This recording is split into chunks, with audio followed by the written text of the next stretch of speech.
হরে কৃষ্ণ কৃষ্ণ কৃষ্ণ হরে হরে হরে রাম রাম রাম হরে।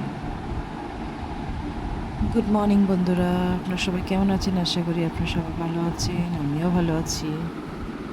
তো দেখুন, আজকে একটা ব্লগ ভিডিও শুরু করেছি বন্ধুরা। অনেক দিন ব্লগ ভিডিও দেওয়া হয় না, তো এখন থেকে ভাবছি ব্লগ ভিডিও দেব। তো চলে এলাম একটা নতুন ব্লগ ভিডিও নিয়ে। বন্ধুরা, আপনাদের কেমন লাগবে আপনারা একটু শেষ পর্যন্ত দেখুন, দেখে একটু কমেন্ট করে জানাবেন যে আপনাদের কেমন লাগলো ভিডিওটা। দেখুন বন্ধুরা, সকালবেলা রেডি হয়ে গেছি, রেডি হয়ে বেরিয়ে পড়েছি কাজের উদ্দেশ্যে। তা দেখুন বন্ধুরা, অ্যাম্বুলেন্সে উঠে পড়েছি। প্রচণ্ড বৃষ্টি হচ্ছে, এদিকে প্রচণ্ড পরিমাণে বর্ষা হচ্ছে, যেহেতু রথ চলছে তাই খুব বৃষ্টি হচ্ছে। আর এদিকে পেশেন্টকে নিয়ে উঠে পড়েছি অ্যাম্বুলেন্সে। তো অ্যাম্বুলেন্সে যাওয়া হচ্ছে হসপিটালে। তো দেখুন বন্ধুরা, এটা হলো আমাদের সিস্টারদের জীবন। হয়তো বা সবার জীবন আমার মতো নয়, কিন্তু আমার জীবনটা এরকমই, আমার কাজটা এরকমই, পেশেন্টের পাশে থাকা 24 আওয়ার্স। অসুস্থ পেশেন্টকে সুস্থ করাই হলো আমার কাজ। ডাক্তাররা তো প্রেসক্রাইব করে মেডিসিন লিখে দিলেই ডাক্তারদের ছুটি হয়ে যায়, আর মাঝে সাঝে ডাক্তারদের কাছে চেক আপে গেলেই হয়ে যায়। তারা চেক আপ করে নেন পেশেন্ট কেমন আছেন, অথবা বাই ফোনে কথা বলে নেন, ব্যস্ত হয়ে গেল। কিন্তু ডাক্তারদের পরেই কিন্তু সিস্টারদের অনেক দায়িত্ব এসে যায়। ডাক্তাররা এতটাই দায়িত্ব সিস্টারকে দিয়ে দেন, প্রেসক্রাইব করে দিয়ে দেন, দেওয়ার পরে একটা সিস্টারের পুরো দায়িত্ব থাকে যে পেশেন্টকে সুস্থ করা, তাকে দেখভাল, তার ওষুধ, ইঞ্জেকশন, সমস্ত কিছু। তো সেই কাজটাই করি আমি। তো দেখুন বন্ধু, এই যে অ্যাম্বুলেন্সে পেশেন্টকে এখন নিয়ে যাচ্ছি, অ্যাম্বুলেন্সের ভিতরেই আছে। এদিকে বাইরে প্রচণ্ড বৃষ্টি হচ্ছে, রাস্তাতে জলও জমেছে। রাস্তাতে জল জমার কারণে গাড়ি জ্যামে ফেসে যাচ্ছে, সেই কারণে টাইমটাও লেগে যাচ্ছে। তো তার ভিতরেই কিছুটা সময় ভিডিও করেছি, যেহেতু পেশেন্ট সাইডে তো ফোন অ্যালাউ নেই, কিন্তু তবুও বসে একটু ভিডিও করে নিলাম বন্ধুরা, আপনাদের সাথে শেয়ার করব বলে অ্যাম্বুলেন্সের ভিতরে বসে একটু ভিডিও করে নিলাম। আর এদিকে দেখুন বন্ধুরা, হসপিটালে চলে এসেছি। হরে কৃষ্ণ রাধে রাধে, হরে কৃষ্ণ কৃষ্ণ কৃষ্ণ হরে হরে, হরে রাম রাম রাম হরে হরে। এদিকে পৌঁছে গেছি। এটা হলো মণিপাল হসপিটাল। মণিপালে পৌঁছে গেছি। যে দেখুন, হসপিটালে ঢুকে গেটে ঠাকুরটাকে দেখতে পেলাম, এত সুন্দর রাধা কৃষ্ণ একটা মূর্তিকে, তাই না ছবি তুলে আপনাদের সাথে না শেয়ার করে আর পারলাম না, সেই জন্য ক্যামেরা বন্দি করে নিলাম আর আপনাদের সাথে শেয়ার করলাম বন্ধুরা। দেখে আপনারা বলবেন ঠাকুরের মূর্তিটা কত সুন্দর। আর এদিকে হলো আমার পেশেন্ট, ডক্টর চেক আপে যাবেন বলে লিফটের সামনে পেশেন্টকে নিয়ে আমরা দাঁড়িয়ে আছি। আর এদিকে বারবার রাধাকৃষ্ণের মূর্তিটাকে ক্যামেরা বন্দি করছি। দেখুন কি সুন্দর রাধাকৃষ্ণের মূর্তিটা।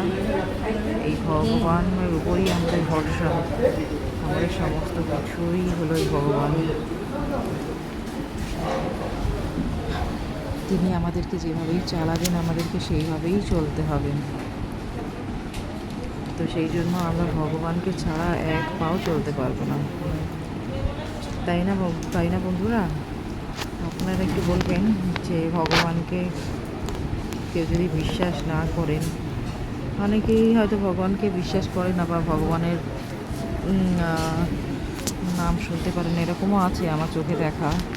হয়তো হাজব্যান্ড ওয়াইফের জন্য পুজো দিচ্ছেন বা পুজো পাঠ করছেন, সেটা হাজব্যান্ডের জন্য ওয়াইফ পুজো পাঠ করছেন, কিন্তু হাজব্যান্ডের সেটা পছন্দ নয়। এরকম প্রচুর আছে, আমি দেখেছি। পুজো পাঠ অনেক ছেলেরাই পছন্দ করেন না, এই পুজো হচ্ছে, পুজো করার জন্য আমার লেট হচ্ছে, খাওয়া দিতে দেরি হচ্ছে, এই হচ্ছে, সেটা নিয়ে অশান্তি লেগে যায় হাজব্যান্ড ওয়াইফের মধ্যে। তো আমাদের তো ভগবান ছাড়া কোনো উপায় নেই।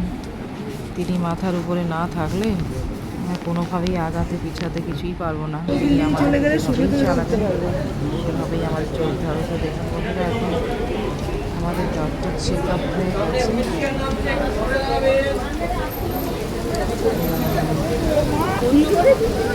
বলে কি বেশি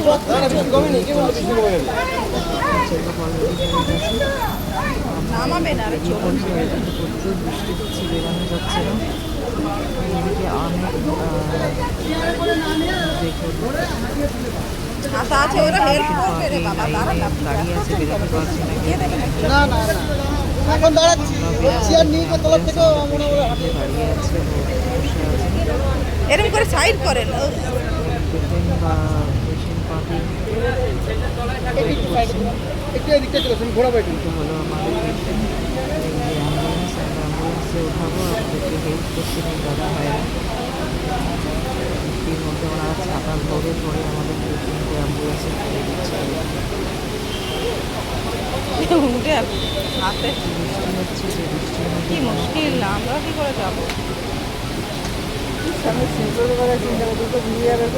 ছাতা নিয়ে গেছে না ছাতা নিয়ে গেলে যে বৃষ্টিতে মানে আর কি করবে মানুষ? পরে তো উঠে যেতে পারতো।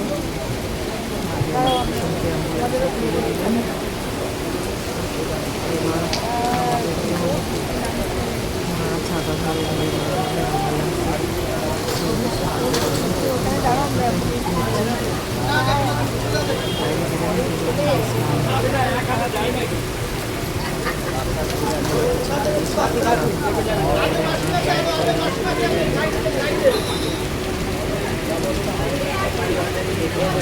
আরে যান না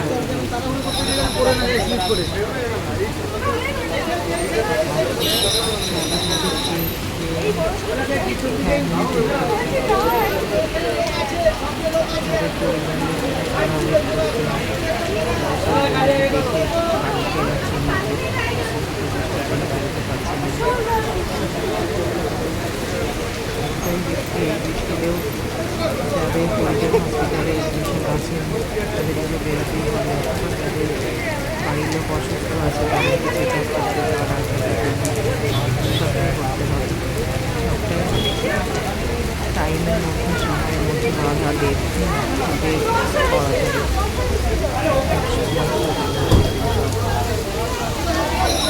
আরে দাঁড়ান না বাবা, এত ব্যস্ত হচ্ছেন কেন? হ্যাঁ ছাতা আছে, আমাদের সব কিছুর সময় ছাতা না থাকলে নিশ্চয়ই ভিজতাম। দেখুন এই যে আমরা অ্যাম্বুলেন্সে উঠে পড়েছি। তো আমাদের ভিডিওটা, আমার ভিডিওটা কেমন লাগলো একটু জানাবেন। তো এই হলো আমার কাজ, সারা দিন রাত 24 ঘন্টা পেশেন্টের পাশে থেকে পেশেন্টের সুবিধা অসুবিধা দেখা, ওষুধের ইনজেকশন দেওয়া এবং পেশেন্টের অসুস্থতা থেকে সুস্থ করাই হলো আমার কাজ।